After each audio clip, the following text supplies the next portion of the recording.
return again, return again, return to the source of it all. Return to who you are, return to what you are, return to where you are born and reborn again. Return to who you are, return to what you are, return to where you are born and reborn again. Return again. Return again, return to the land of your soul. Return again, return again, return to the source of it all.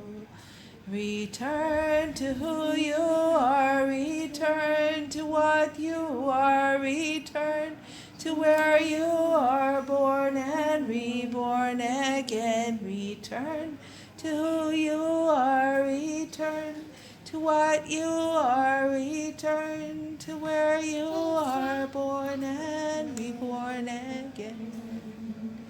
Hi da da da, hi da da da da,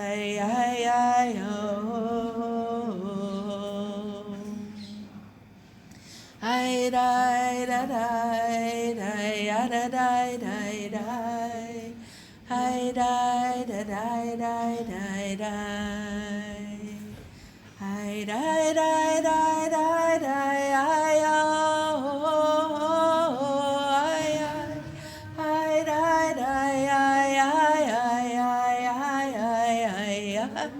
I die die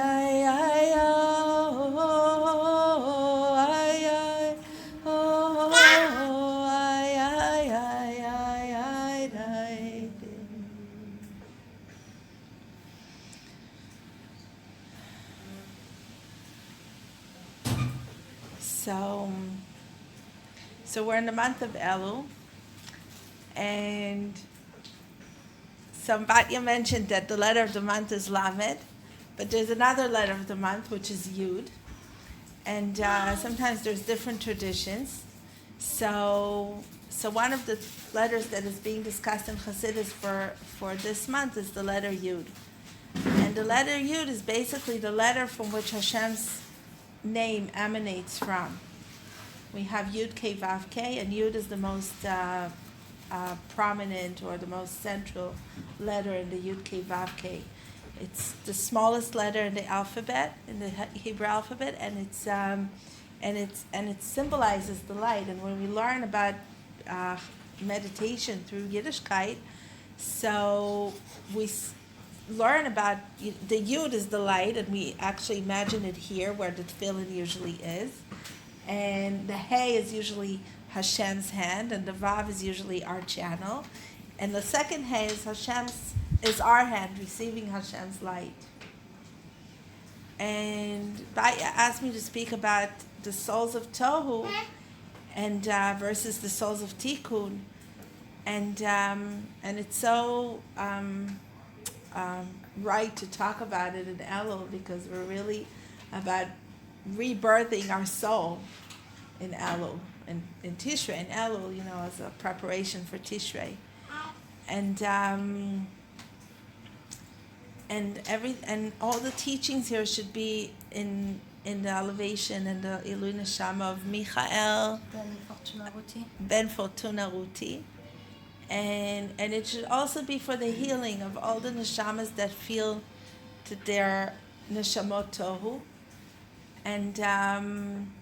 And the truth is that I don't like to treat it so much as Neshamot Tohu and Neshamot Tikkun, but really each one of us has a little part of our neshama which is Neshamot Tohu. Maybe a smaller percentage of us is Neshamot Tohu because we've already achieved a certain degree of fixing, and a bigger percentage of me already is a Tikkun neshama. But we're talking about, like the Chassidus, the Kabbalah talks so much about the shvirat kelim and the sparks, the nitzotzot being spread all over, and we really don't know anything about neshamas. What do we know about neshamas? We have all these amazing teachings, but really we know nothing. Just like we know nothing about the greatness of Hashem.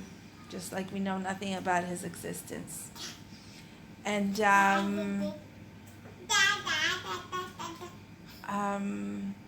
and in a way, like a little bit, talking about neshamas is like talking about Masem El Kavah, is like talking about the highest thing in the world. So it's like it's really even frightening to talk about it. And I think the first time I heard about this term was some 20-something years ago when I was working with youth at risk. And, and then I somehow became aware of this term. And we see that there are some people who are just like never content with what's happening in the world. So it starts with the spiritual because, we all have 5 different levels of our soul. And it starts with the deepest level of our existence. And on the level, if we can, maybe the first Neshamot Tohu in the world was, the first 2 Neshamot Tohu in the world were probably Nadav and Avihu, if we look at the Torah. And if we look at the word Tohu, Vavohu, the first time it's mentioned in the Torah, is Parshas Bereshis, and as we all know, and so Tohu is chaos, really, and in literal translation. But Tohu is also from the same shoesh, the same root as Tehiyah, which is wandering around, which is basically trying to figure out life, trying to figure out the deepest questions about life. And if you can relate to Neshamot Tohu in a more modern term, I would say it's maybe the existentialists of the world. Those who are so determined. They can't move on with life. Or that it's that part, again, I don't want to say they. It's that part in our soul that finds it difficult. Some of us have it more and some of us have it less. That finds it difficult to relate to life unless or until the biggest questions of life are answered. Yes? I'm just wondering if it could also be seen as like you were saying, you don't want to dichotomize it by either or. Or could it be seen as like we have stages in our life, seasons of our life where, like I'm thinking Neshamot Tohu, that's adolescence. I think so too. That was actually you predid me. I'm on my way there actually. Yeah. That's how it connects. With every year, but with a few stages in every life, like life cycles, in smaller and bigger cycles. Every Shabbos is a new year. Right, and especially this rebellion thing. Like, what is this all about? Right. Right. What for? What is right. all this for? Right. And that gets you right. into a cycle of So what happened? It can either go in either way. It could go to more chaos or to looking for right. Tikkun or for tshuva. Right. Exactly. So your mamish took away my words almost. It's okay. No, it's fine. Great. I love when people. Yeah, exactly. So basically, what happens is that we all have we all go in these cycles, and we all have basically what happened before Hashem existed the world, created the world. He was a little bit in Tohu. The world was in Tohu, right? But Hashem was a little bit, if we can talk about Hashem in a human way, humanize Hashem for a second a little bit, Hashem was in wondering of how to create the world, right? Before it became two, it was just Hashem, and then it became us and Hashem. But before He created us, we were within Him, so to speak. We're still within Him, so to speak, and He's within us. But in a more maybe That's the way Hasidus and Kabbalah talks about it. We were more inside Hashem in a more, so to speak, physiological way. So in a way, Hashem was wondering what to do with this chaos. It's kind of like it's a very what's the word I'm looking for? Surreal way of describing it, but just to make it a little bit, visualized, just to visualize it a bit better. It's really interesting what you said about the surrealism, because the Tohu Vavohu, it comes from Bihiyah, Mohed.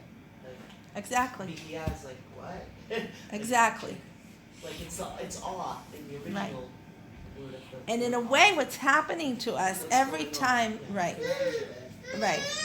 And we're basically, what are we doing in this world? I'll start with what are we doing basically every morning when we wake up in the morning? We're in a little bit in this Tohu Vavohu. Our neshama touches this Tohu Vavohu a little bit every morning. And then there are stages in our lives when we touch that Tohu Vavohu in a bigger way. And then there's this, so we can get stuck in this Tohu Vavohu, or we can move to Tikkun. And what is the first step we're doing towards Tikkun? We're saying Modeh Ani. We're reconnecting to the world of Tikkun. We're, hello.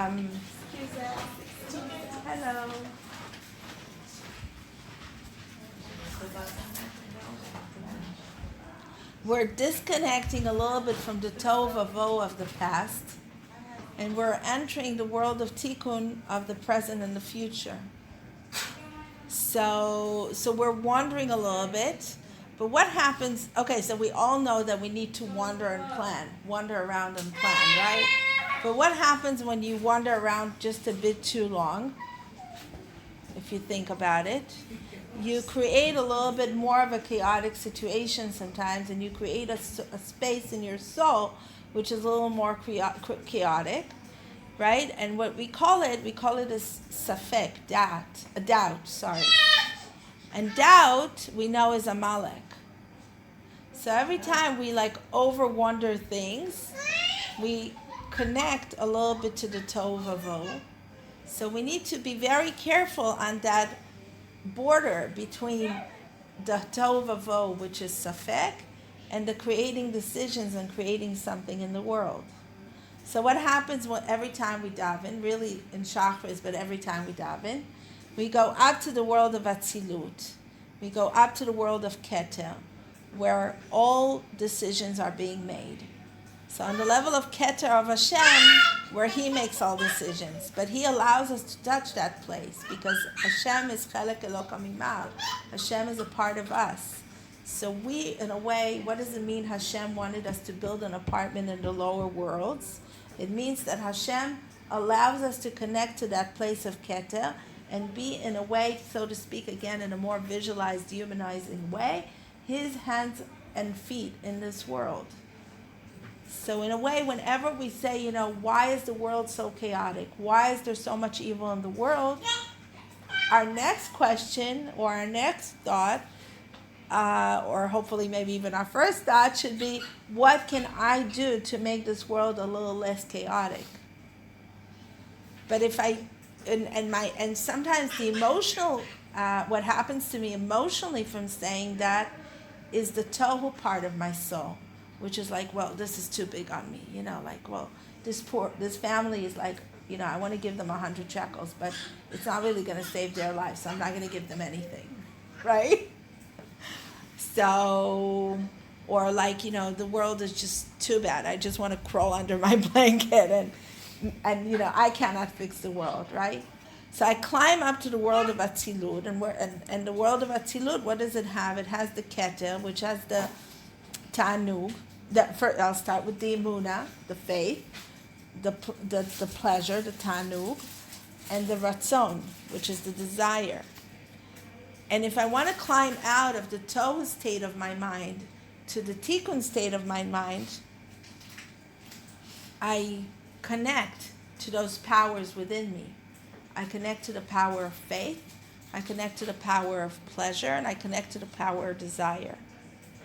And through the power of pleasure, of realizing that, like I can be the person who takes care of at least myself.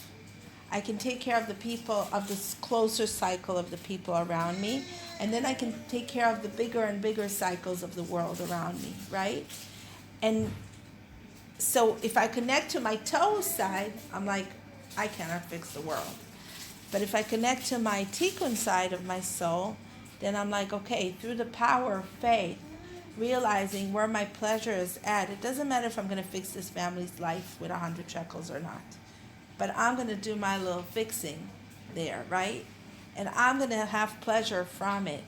And when I have pleasure from it, and my neurons will connect in the way that my dopamine will start pumping in from giving them 100 shekels, then I will have a stronger desire to bring more tikkun into the world, because my brain will already be rewired in a way that's what's giving me pleasure. And it doesn't really matter how much fixing I brought to this family. It just brings me so much pleasure, and I move towards tikkun.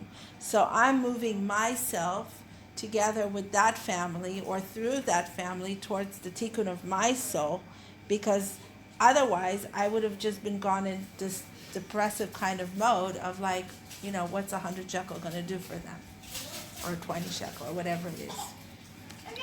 But 1 hour of your time might do so much more than 100 shekels. Yeah, for sure. Yeah, I'll fold their laundry, but an hour later, or just sit with them, whatever, yeah.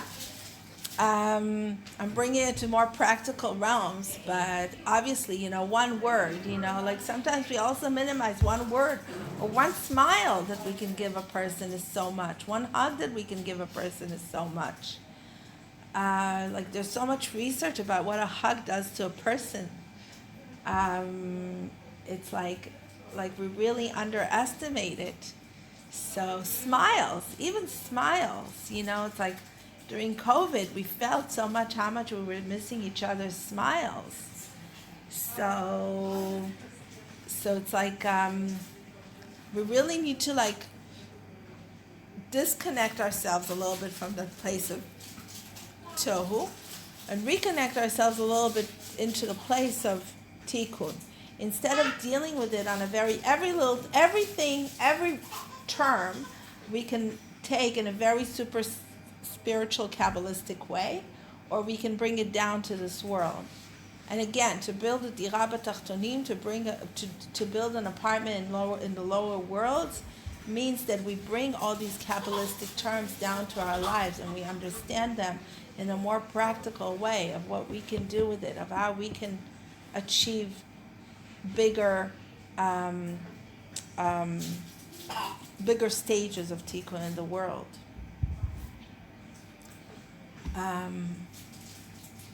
Yeah. So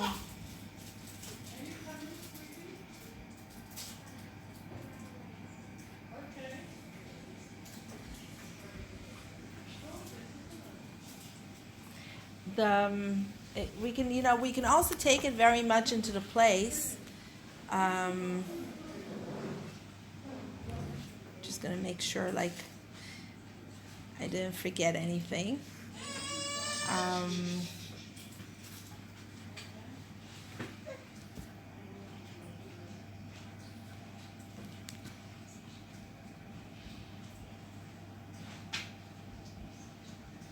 Okay, so then there are people who are who are being very intimidated by that place of Tohu in their lives. And we, in our first instinct is to divide the world a little bit into, more physical or more materialistic people and more spiritual people. But the people who are thriving or aiming more at materialistic nourishment is because they want Hashem so much. Oh, so I said Nadav and Avihu are the first ones, right? So Nadav and Avihu really wanted were looking for a spiritual nourishment. But in a way, they also looked for it in a physical way, even though they looked for it in the Holy Temple. But they also, we learn about them that they also kind of wanted it in this world. We don't really understand what happened with them, as much as we can read and learn about them forever.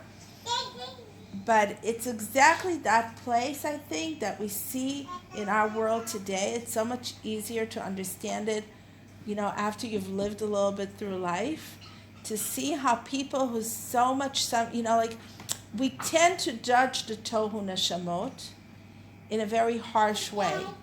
I remember when I worked with youth at risk, there's a lot of, I worked a lot with families, and I worked a lot with teachers and principals, and I felt like a very strong feeling of judging those neshamot and not connecting to them, and not coming from the place of empathy, not coming from the place of compassion, and not coming from the place of if I manage to come out a little bit of my tohu state of mind, then it's only a blessing from Hashem. And it's so easy to fall there. And really, the Neshamot Tohu are the highest souls in the world. And I've seen it over and over again. Like when I worked with youth at risk, and then later when I worked with people who've gone through all kinds of psychological / psychiatric stages, the deeper they went into that state of tohu, if you got into a deeper conversation with them, you really got the idea that they're such a deep soul. And they're looking for something so much more than life is offering. They're not, on one hand, even if in the end they think that they're going to fill their heart with $1 million house, and then they want a $2 million house.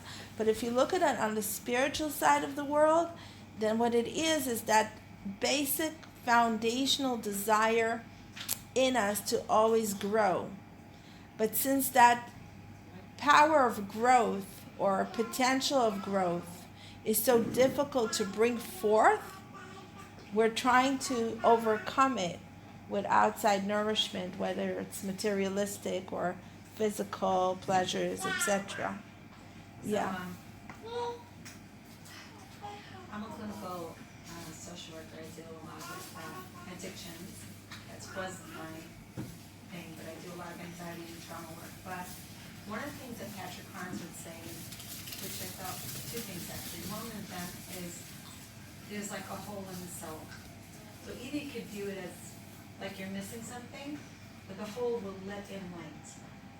And the other thing he said that really drew me originally when I went into this specific field was that he said, he got up in front of everybody. I was at an airport motel, he was lecturing, and I wasn't sure I wanted to do this as a specialty. He said, it has to do with chaos. And where does chaos come from? This guy grew up in a totally Catholic, he was one of these guys who helped serve, whatever. It was like, he said, where is it from? It's from the Satan. And I'm like, whoa, that's really crazy. Like I'm in a motel hearing this guy who originally went into psychology, transferred his PhD because he did something that wasn't so okay. And then they sent him in to get his PhD in psychology because that was his field. And he's standing in front of me talking about chaos being from the Satan. And I'm like, whoa. It's true. But so it's true, listen, yeah. I also don't find it very wondrous that you have to go to the end of the world and hear it from a total Catholic. Yeah, because it's like I've seen it so much, and listen, we read about it in the stories of the Baal Shem Tov, of how, he lets, take the horses and go somewhere, and at the end of the story he says, this is how I learned my Avodat Hashem from a Kozak, or this is how I learned what? From the Rebbe, I was once listening to a shir that he went to the East, and they think they discovered mindfulness, and really it's in the Tanya. Forget the Tanya. It's And from I'm the like- first holy temple. No, so I said, how did that come to be? Mindfulness with all like DBT and this and that. And Rabbi Jacobson was giving a shir once, and he started talking about it. And I'm like, I'm so happy because like I teach this and I work in this, and I'm so happy. And I'm looking at the Rebbe now. His ancestors went to the east, and that's where that India was, and taught it to them. They didn't discover it. It's from, like you said. Right. It's But much before the Tanya, we have, in the time of the first holy temple, we had schools for meditation for children as young as 3 years old. We really were the masters of it. And if you learn about the meditation of Abulafia from the 15th century, and you learn, about, the guided imagery of the Piasetzna from a closer time to us around the time of the Holocaust. And there's so much really, but it starts with at least the Holy Temple. I don't know what's before it. But I think it touches on that, very original place in ourselves that Dafka Nadav and Avihu describe. We yearn so much to answer our existential questions, wondering, and it's like Rav Kook says, it will either bring you down or you will bring it up. If you find a way to bring it up, then it won't bring you down. That's the way the cycle works. So when we see a Neshamot Tohu going through something, instead of undermining them and underestimating them, what we should come and be able to say to them, first of all, I admit that I have a Tohu part in me too. And I connect to those places when I was a teenager and I was a kid.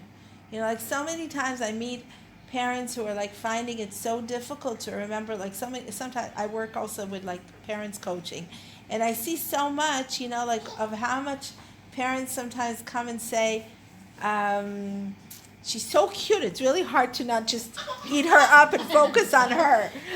You were busy, you were different projects, walking and chocolate. So parents come and complain about their children.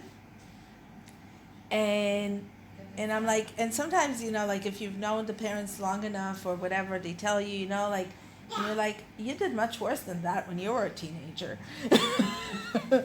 Right? How? And even if you haven't, why don't, forget the chaos now for a second, just just in a paraphrase. Just let the child do their journey too, appreciate their journey also. So if we go back to the Tohu idea, is that place that we're looking so much for Hashem's light. And we think, okay, it doesn't exist in spirituality, so I'll try to get it somewhere else. Or I go somewhere else. By the way, there's a beautiful Torah from the Ishbitzer Rebbe. He says, why did Hashem create Yetzer Hara in the world? Says he created Yetzer Hara because Hashem loves us so much that he wants us to have pleasure 24/7. But we cannot, for me it was a revolutionary Torah. I think it's the most, it holds me on a very, it's a very big foundation in my life since I learned this Torah. It says, since you cannot have pleasure from the same, no matter how much you love something, since you cannot have pleasure from it more than a certain period of time, you have to keep moving back and forth, right? No matter how much you love chocolate, if you'll have a whole bar of chocolate, you'll throw up. No matter how much you love steak, no matter, if you'll eat steaks all the time, it won't be good for you. So you have to have a little bit of everything. She says you have to have a little bit of the physicality and you have to have a little bit of the spirituality. You have to combine the two. So what happens is we come to approach, and I think this is very important for Elul, we come to approach our teshuvah process not from the place of guilt, not from the place of Yetzer Hara, not from the place of awe, but the place of a lot of chesed with ourselves. Thank you, Hashem, for creating Yetzer Hara. I will sanctify myself bamutar. I will sanctify, and if I overdid it a little bit, okay, I'm only human after all, and I know that I want to go back to spirituality now. I know that I want to become holier now, not because I'm intimidated by this Rosh Hashanah, not because, I'm intimidated of how I'm going to be judged, but from this place that I want to, I really want to connect to it.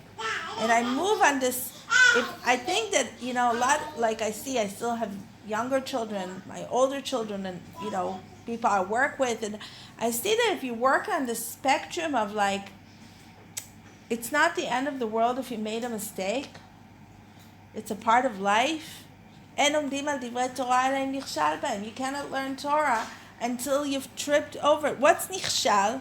Nichshal, you could say that you made a mistake, that you are a failure, right? You had a failure. But nichshal could also be that you tripped over it, right? It's like, what? A michshal, exactly. It's an obstacle, right? So it's like, Came into contact with it. exactly.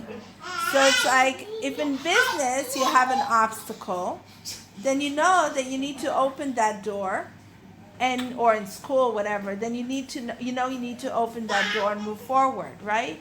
How come in spirituality we're so harsh with ourselves that when we come to a door that made us wonder, got us back into this chaotic place, got us back into this place of, oh my gosh, tohu, what am I doing? How am I doing it? The Baal Shem Tov himself on his deathbed said, now I know that I don't know anything. So as life goes by, a little bit we feel that the more we're in it, the less we know. And we go back and forth again to this chaotic place again and again. First we go to it from our children, then we go to it from our grandchildren, then we go, from our husbands, from everywhere, from all the situations in life, right? So it's like if we can approach it with a more chesedic approach towards ourselves, and towards our children, and towards our grandchildren, and towards everybody in the world, then hopefully we can bring so much more healing into the world and really inspire Tikkun much more than chaos, much more than Vohu.